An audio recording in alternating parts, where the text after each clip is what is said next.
이 시간에는 선교위원으로 섬기시는 이재택 장로님께서 말씀을 봉독해 주시겠습니다. 오늘 우리에게 주신 하나님의 말씀은 신명기 11장 10절에서 15절 말씀입니다. 구약성경 279쪽에 있습니다.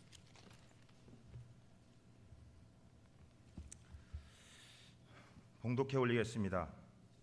네가 들어가 차지하려 하는 땅은 네가 나온 애굽 땅 같지 아니하니 거기에서는 네가 파종한 후에 발로 물대기를 채소밭에 댐과 같이 하였거니와 너희가 건너가서 차지할 땅은 산과 골짜기가 있어서 하늘에서 내리는 비를 흡수하는 땅이요 내 하나님 여호와께서 돌보아 주시는 땅이라.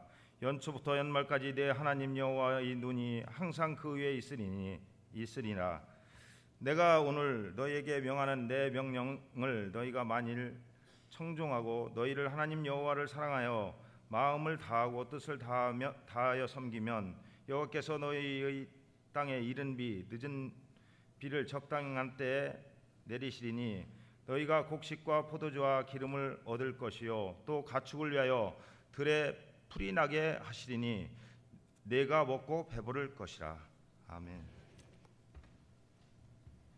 이 시간에는 우리 이문성 목사님 나오셔서 가나안에 살기 위하여라는 말씀 전해주실 때 큰 은혜 받으시기 바랍니다.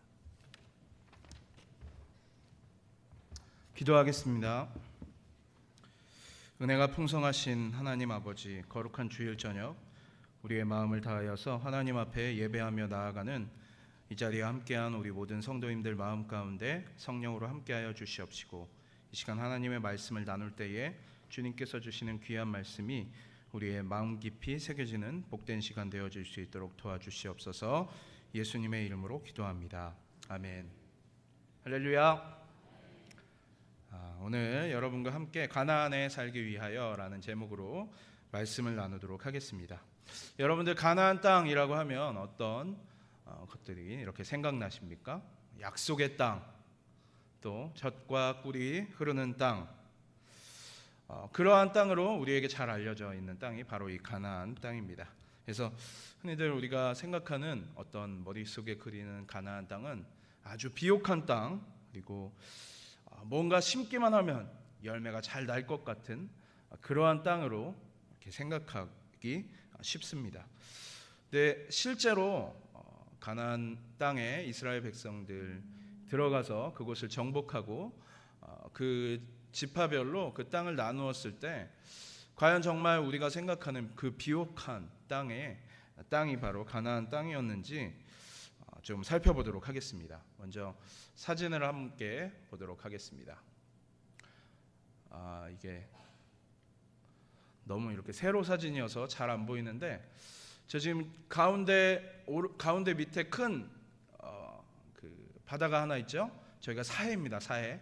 오늘 담임 목사님께서 그 3부 1, 2, 3부 때 설교하셨죠. 사해 바다가 저기고 그 위로 쭉 올라오다가 역삼각형으로 생긴 작은 거기가 갈릴리입니다.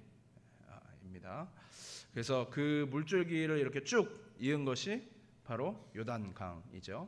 그래서 그 우리가 지금 알고 있는 이스라엘 지역은 왼쪽 지역이고 이스라엘 지파가 이 땅을 12지파, 지금 눈에 보이는 저 지역들을 12지파로 나누었는데 여러분 저기서 사실 우리가 생각하는 이렇게 평야 그리고 농사를 잘 짓기 위해서 좋은 땅은 우리 눈에 볼 때 녹색 지역들 있죠. 저 녹색 지역들이 좋은 땅입니다. 노란색 지역으로 이렇게 표현되는 곳들은 대부분 산이긴 한데 민둥산, 아무것도 없는 돌산들로 이루어져 있고 그렇게 따져보면 이스라엘 백성이 분배받았던 저 땅 중에서 사실 대부분의 땅, 중앙에 있는 가운데 있는 대부분의 땅은 돌산이 중심을 이루고 있고 그렇게 평야 지역이 많이 없습니다. 저희 눈에 딱 들어오는 좋은 평야가 어디 있죠?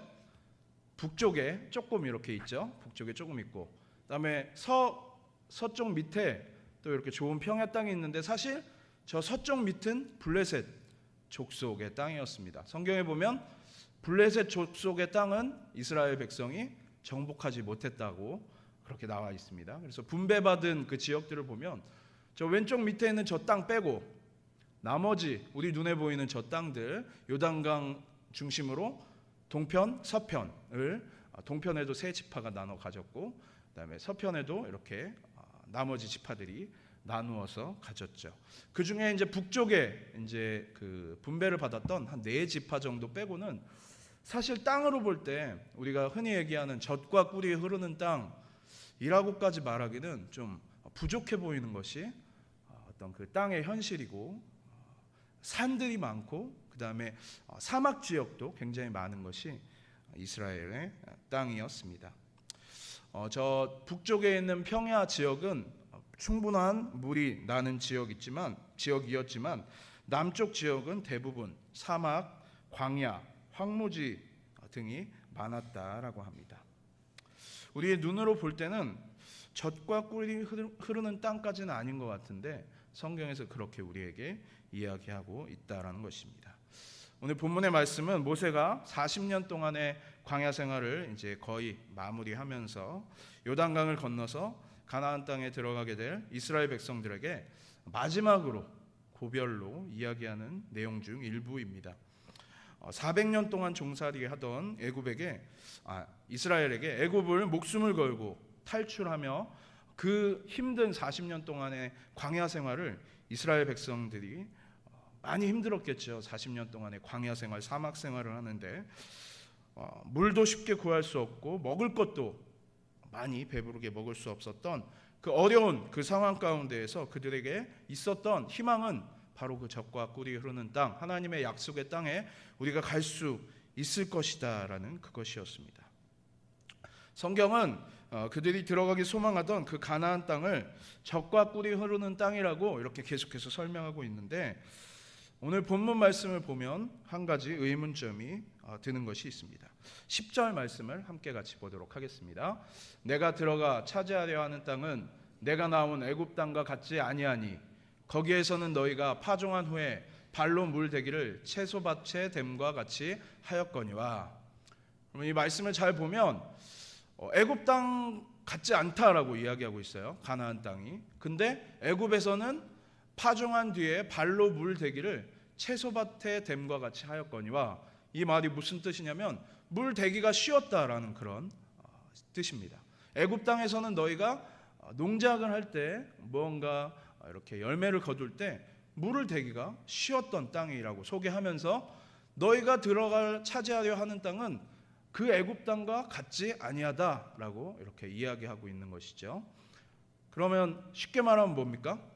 물 대기가 쉽지 않다라는 뜻으로 해석할 수 있겠죠. 근데 사실 애굽 땅 전체 지형의 94.5%가 사막이라고 합니다.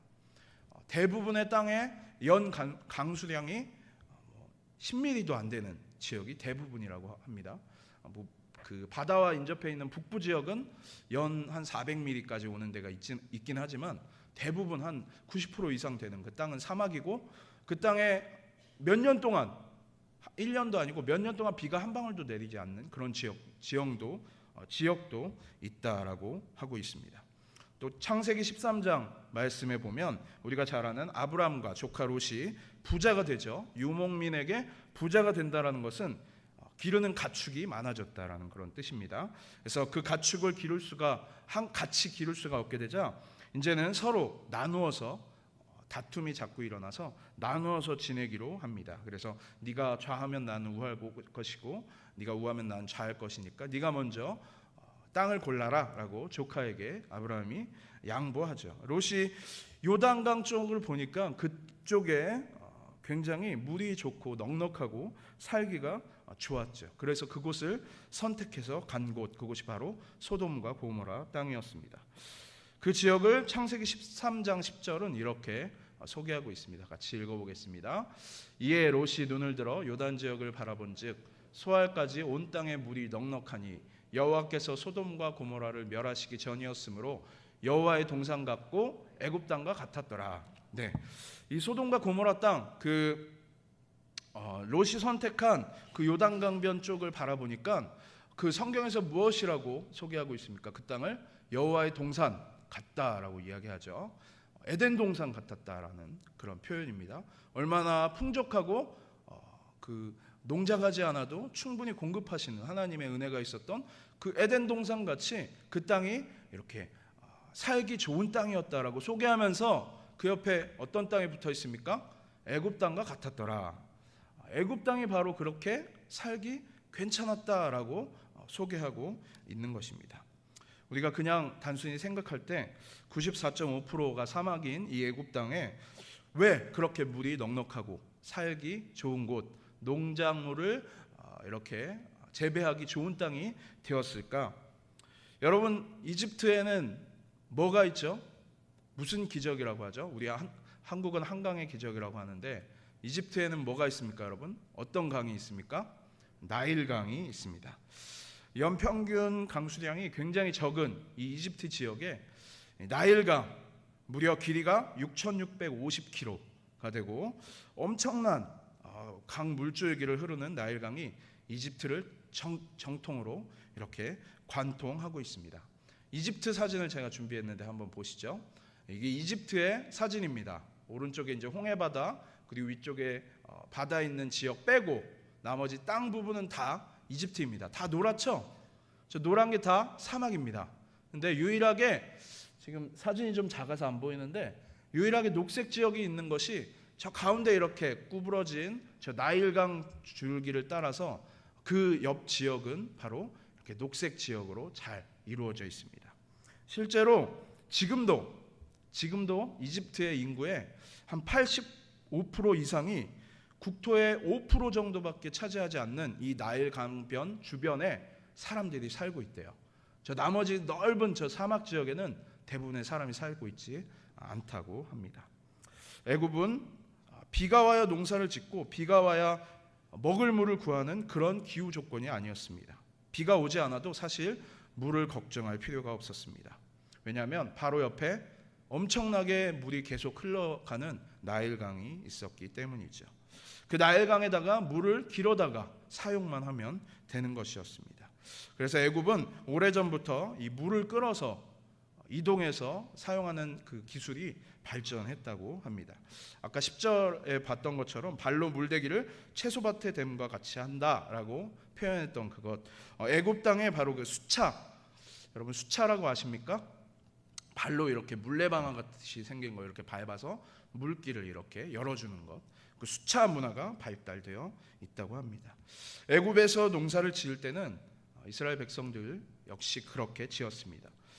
사실 비가 그렇게 오지 않는 것이 큰 문제가 되지 않았습니다. 엄청난 양으로 흐르고 있는 나일강이 있었기 때문이죠. 그 나일강 근처에서 그 물을 끌어다가 사용하면 되는 것이었습니다. 특별히 비가 오지 않는 것이 문제가 되지 않았습니다. 그런데 이스라엘 백성들이 이제는 들어가야 될 바로 가나안 땅은 전혀 다른 환경이었습니다.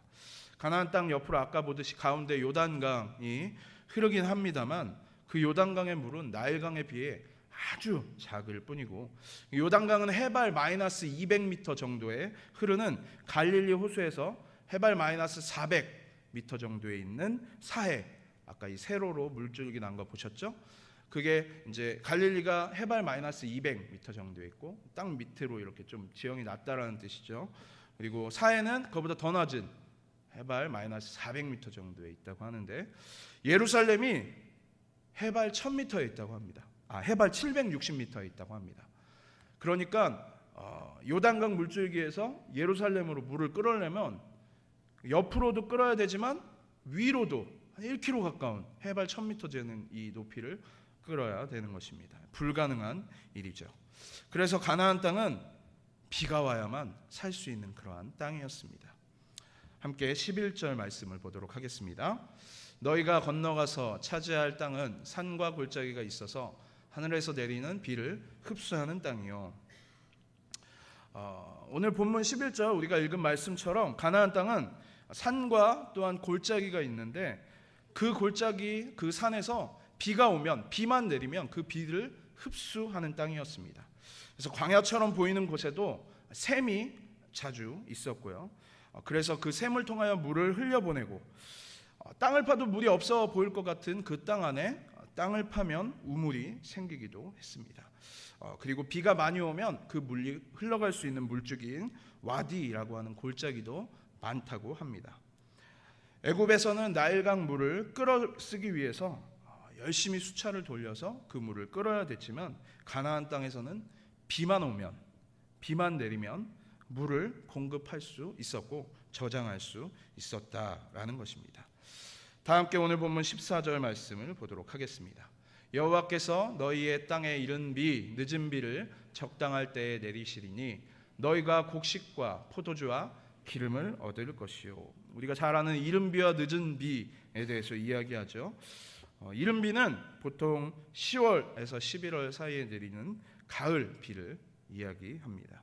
4월부터 시작된 건기가 이제 끝나고 우기가 시작되면서 이제는 농작물들을 재배할 수 있는 환경이 되는데 그 시작이 바로 이 이른 비라는 것입니다. 이른 비가 제대로 내리지 않으면 건기 동안에 딱딱하게 말라붙었던 땅들이 비옥한 땅이 되기가 어렵다라고 합니다. 이른 비가 꼭 내려서 가나안 땅에서 농사를 시작할 수 있는 그 시작을 알리는 것입니다. 늦은 비는 3, 4월 정도에 내리는 봄비를 이릅니다. 건기가 이제는 시작되기 전에 마지막으로 내리는 비인데 이 시기가 농작물을 결실하기 바로 직전이라고 합니다.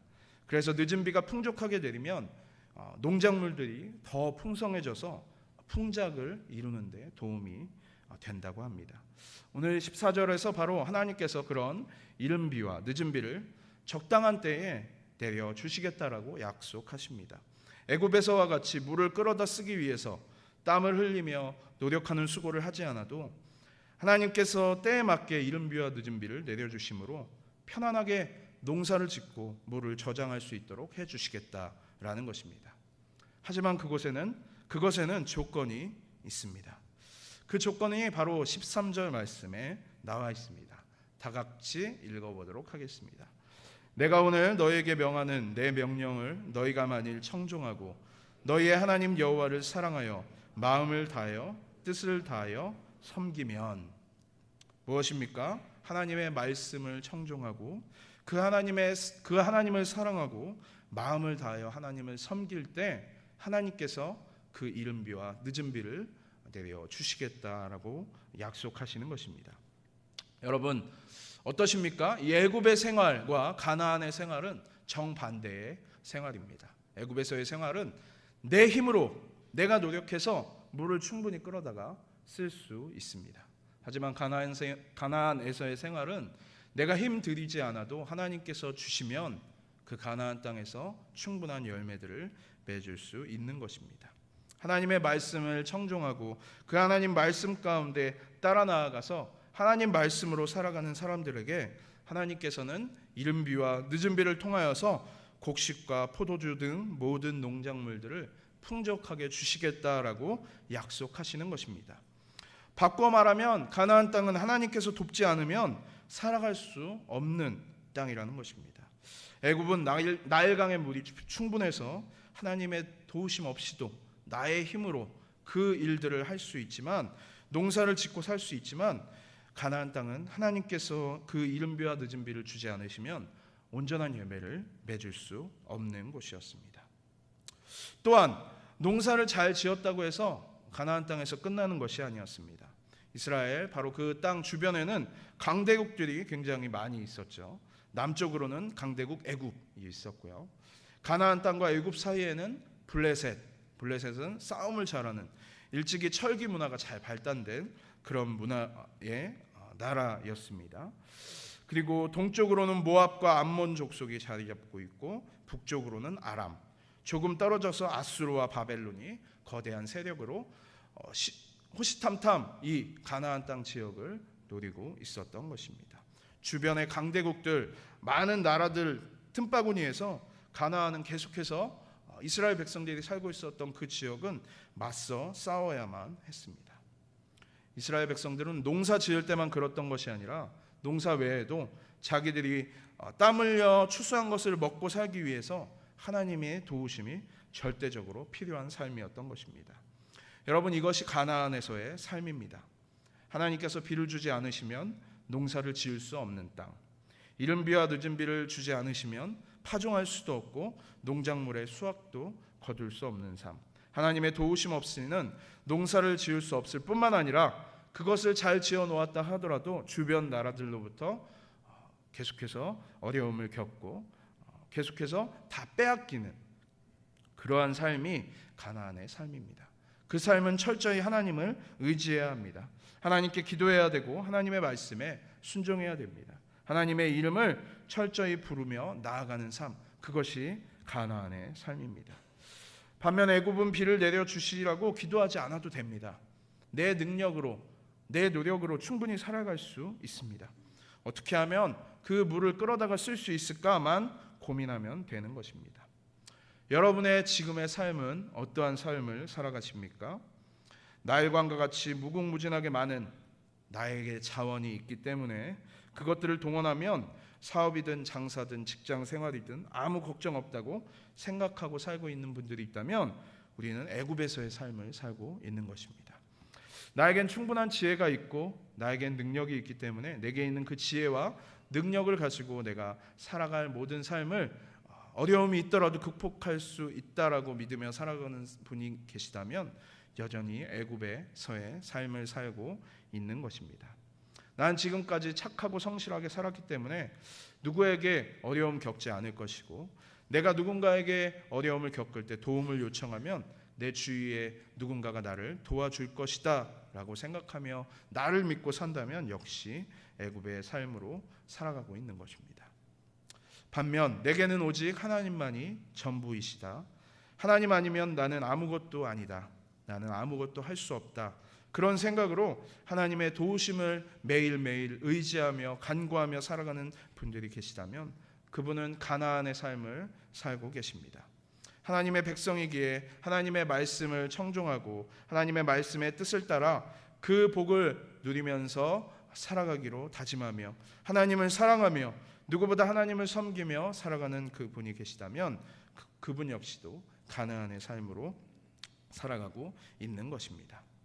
그 가나안의 삶으로 살아갈 때 척박한 가나안이 젖과 꿀이 흐르는 땅이 되는 것입니다. 그곳에 하나님의 은혜가 임할 때 그 땅 가운데 가나안이 바로 젖과 꿀이 흐르는 땅이 되는 것입니다. 애굽에서의 삶의 방법으로는 가나안에서 결코 살아갈 수 없습니다. 위험하고 어리석은 방법이 될 수밖에 없습니다. 그 가나안의 삶을 몸소 보였던 사람이 바로 다윗입니다.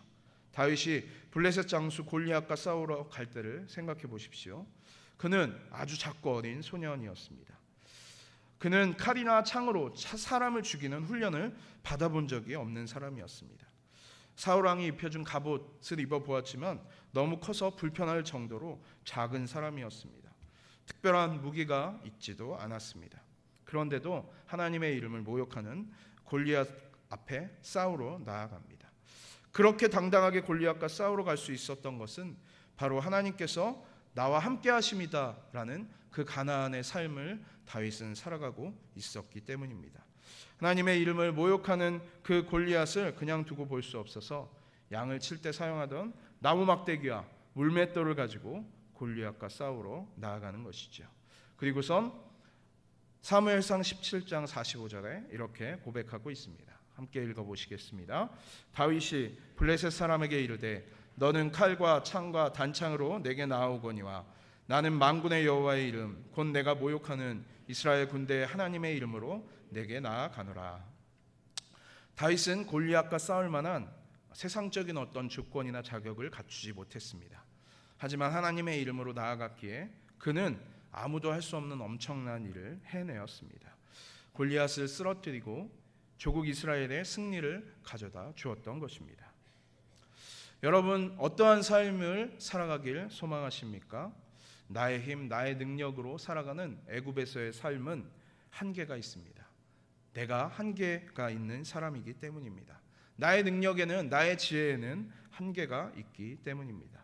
하지만 하나님께 맡기고 하나님의 도우심으로 하나님께서 공급해 주신 그 삶으로 살아가는 바로 가나안에서의 삶은 바로 우리 인간이 할 수 없는 그것들을 능히 하시는 하나님의 능력이 드러남을 기억하시기 바랍니다. 때때로 우리가 가나안의 삶을 더 잘 살아갈 수 있도록 하시도록 내 힘으로 극복할 수 없는 장애물을 하나님께서 만나게도 하십니다. 하나님을 의지하지 않고 살 수 없는 존재임을 깨닫게 하시려고 우리에게 그러한 벽 가운데 우리를 두시기도 하십니다.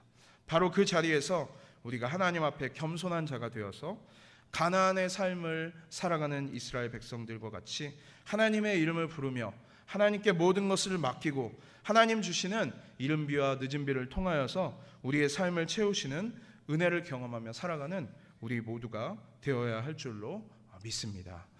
제가 얼마 전에 한 영상을 이렇게 보았는데 거기 나오는 주인공이 짧은 영상인데 하나님을 너무 간절하게 부르더라고요. 제가 너무 감동을 받았습니다.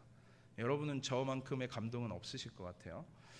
그럴 것 같긴 한데 어쨌든 제가 그 하나님의 이름을 부르는 이 영상을 보고 너무 감동을 받아서 내가 언제 저렇게 간절하게 하나님의 이름을 불러봤는가 그런 생각을 했던 며칠 전에 있었습니다. 잠깐 영상을 보도록 하겠습니다.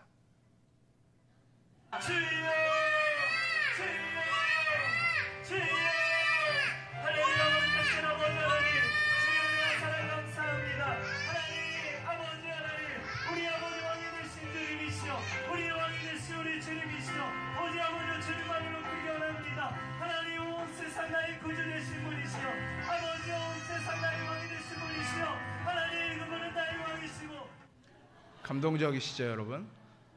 저 이 영상을 보고 정말 엄청 감동받았습니다. 물론 제 자식이니까 제가 귀엽고 이쁘고 해서 감동을 받았긴 했지만 저렇게 하나님 이름을 부르짖는 주여 3창을 하는데 주여 5창을 하고 또 저희 요엘이 빼고 옆에서 또 후반부에 주여 하는 거 들으셨죠?